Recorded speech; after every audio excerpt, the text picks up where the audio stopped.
જય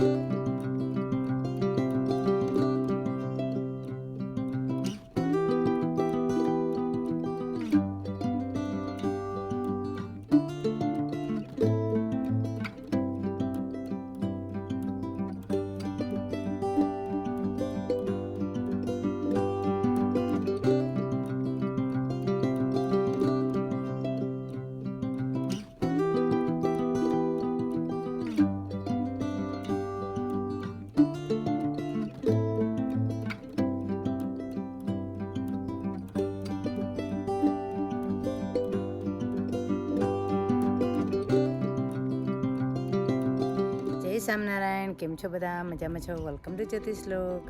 આજે હું બનાવવાની છું પપૈયાનો સંભારો, તો તેની રેસીપી હું શેર કરવાની છું. તો પ્લીઝ તમે એન્ડ સુધી મારો વિડીયો જોઈ લેજો. ને હું આવી છું મંદિરે, તો એટલા માટે આજે સ્ટાર્ટિંગ મેં મંદિરેથી કર્યું છે.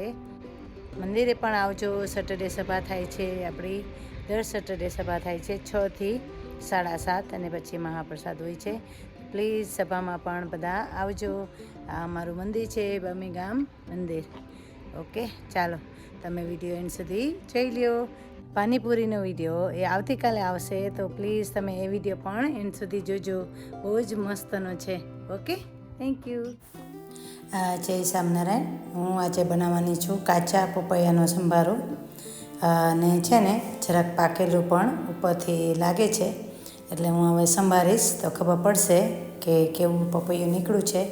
પણ ઉપરથી તો એકદમ કાચું સરસ દેખાય છે. ને કાચા પપૈયાનો સંભારો ખૂબ જ સરસ થાય, તો પ્લીઝ બનાવજો. હું ફાલ્કનમાં ગઈ હતી ને લેસ્ટર, ત્યાંથી હું પપૈયું લાવી છું. ને પછી છે ને તેની છાલ ઉતારી લેવાની.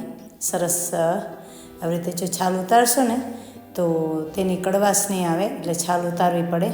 ને અંદરના બી હોય ને એ પણ કાઢી લેવાના. ને પછી છે ને આપણે જેમ બટેટાની ચિપ્સ કરીએ ને એવી રીતે પપૈયાની ચિપ્સ કરી લેવાની. ને પછી છે ને શું કહેવાય, પહેલાં મેં વોશ કરી લીધું હતું. પપૈયાને પહેલાં વોશ કરી લેવાનું, ને પછી છાલ ઉતારી ને પછી આવી રીતે ચિપ્સ કરી લેવાની. એ પ્લીઝ ધ્યાન રાખજો, હું તમને બિગિનિંગમાં કહેતા ભૂલી ગઈ છું. તો આવી રીતે કરી લેવાનું. ને એમાં છે ને વઘાર છે ને તેલનો વઘાર કરવાનો, ને ઓછું તેલ મૂકવાનું, કે પપૈયાના સંભારામાં તેલ ઓછું જાય. તો પ્લીઝ તમે છે ને ઓછું તેલ મૂકજો. તો મેં છે ને 1/2 ટેબલ સ્પૂન જ તેલ મૂક્યું. પછી એમાં રાઈ મૂકી, થોડું જીરું મૂક્યું, ને મેથી પાવડર મૂક્યો, હળદર મૂકી, ને પછી વઘાર કરી લેવાનો. પપૈયાને જે આપણે ચિપ્સ બનાવીને ચિપ્સ જે આપણે સમારીને તેનો વઘાર કરી લેવાનો. ને નિમક છે ને મેં 1/2 ટીસ્પૂન જ મૂકી, કેમ કે સંભારો ઓછો હતો, એટલે 1/2 પપૈયું હતું ને તેનો જ એટલો જ મેં સંભારો કર્યો છે, એટલા માટે. ને આવી રીતના છે ને હલાવી ને થોડી વાર ચડવા દેવાનો, ને ફરીથી હલાવીને ચડવા દેવાનો. એટલે છે ને જે નીચેની ચિપ્સ હોય ને એ ચડી જાય, ને પછી ઉપરની ના ચડે, એટલા માટે થોડી વાર હલાવીને સંભારો ચોળવી લેવાનો.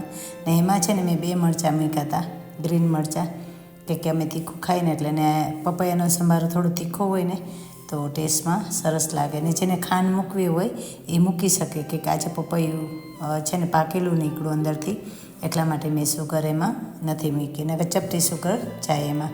લેમન મૂકો ને એટલે સુગર જાય, તો હું લેમન પણ એમાં મૂકવાની છું 1 ટેબલ સ્પૂન. એટલો મસ્ત સંભારો થયો છે, પ્લીઝ તમે લોકો પણ બનાવજો. ને સાથે સાથે મેં લોટ પણ બાંધી લીધો હતો, એટલે રોટલી પણ બનાવવાની છે. આજે છે ને સંભારો રોટલી જ ભગવાનને ધરાવવાની છું, ને દૂધ ને પાણી.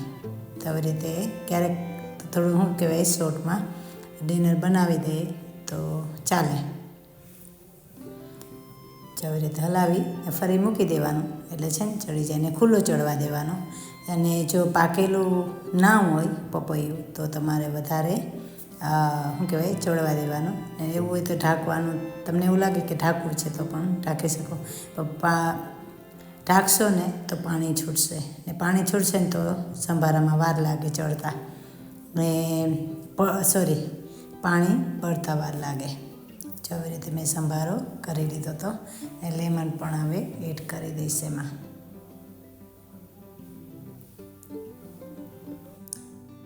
ને છે ને ચડી જાય ને પછી એમાં લેમન એડ કરવાનું, ચેક કરી લેવાનું કે સંભારો ચડ્યો છે કે નહીં. જો પાકલ હતા ને એ તરત ચડી ગયો ને જે કાચું હતું ને ઉપરનો ભાગ એ ચડ્યો નથી, એટલે થોડી વાર હું રાખી મૂકીશ ને પછી છે ને એમાં લેમન મૂકીશ ને પછી હલાવીને તરત જ ઉતારી લેવાનું. એટલે કોરો મોરો સંભારો હોય ને તો રોટલી ભેગો પછી રોટલા ભેગો ખાવાની મજા આવે ને દાળ ભાત ભેગો તો સરસ એનો શું કહેવાય ટેસ્ટ આવે છે.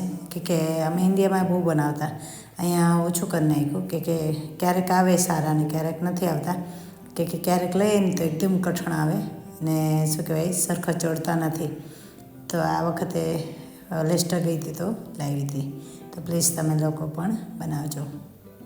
ચાલો એન્ડ સુધી મારો વિડીયો જોઈ લ્યો. જો આવી રીતે મેં ફરીથી હલાવી લીધો અને છે ને હવે છે ને લેમન મૂકી દઈશ એમાં. અને લેમન છે ને મેં 1 ટીસ્પૂન જ મૂક્યું, તો માફ કરજો આગળ છે ને ટેબલ સ્પૂન બોલાઈ ગયું મારાથી, આવી રીતે થાય છે તો માફ કરજો. એ પ્લીઝ બનાવજો તમે લોકો પણ કે ખૂબ જ સરસ થાય, ટેસ્ટમાં એટલો મસ્ત થાય. તો કે ઘણા બધા બનાવતા પણ હશે અને પણ અમે તો કે બનાવીએ છીએ એટલે અમને ખબર કે ટેસ્ટમાં કેવો થાય છે. ને ઉપરની છાલ પ્લીઝ કાઢી નાખવાની, નકર છે ને કડવું થશે સંભારો, એટલે છાલ મેક શ્યોર તમારે છાલ કાઢી લેવાની. એમ થોડું મેં ઉપરથી લેમન પણ વધારે મૂક્યું કે ખાટ મીઠું હોય ને તો સરસ લાગે, કે ઓલરેડી પપૈયું મીઠું હતું એટલા માટે, કે અંદર પાકેલું હતું ને એટલા માટે. ને હવે મેં કીધું ચાલ રોટલી પણ બનાવી લઉં. ઠાકોરજીને આજે ભગવાનને છે ને રોટલી ને સંભારો ધરાવવાની છું ને સાથે સાથે દૂધ પણ ધરાવી લઈશ ને આવી રીતે કરું છું. પ્લીઝ તમે લોકો પણ બનાવજો. પ્લીઝ મારો વિડીયો એની સુધી જોજો ને જેને સબસ્ક્રાઈબ નથી કર્યું એ પણ કરી લેજો, સબસ્ક્રાઈબ લાઈક પણ કરી દેજો. પ્લીઝ કોમેન્ટ કરજો અને તમારે શું રેસીપી જોઈએ છે ગમે છે તો હું એ પ્રમાણે તમને મૂકી શકું. કે આ તો હું તો મારા હિસાબે મૂકું છું એટલે ખબર નહીં તમને લોકોને ગમે છે કે નહીં, પણ આવી રીતે મને સપોર્ટ કરતા રહેજો તો મારી ચેનલ આગળ જશે. Thank you, bye bye. Subscribe like પણ કરી દેજો again. Thank you so much. ને હું છે ને બહારે છું એટલે છે ને થોડુંક તમને પડઘું આવશે તો માફ કરજો.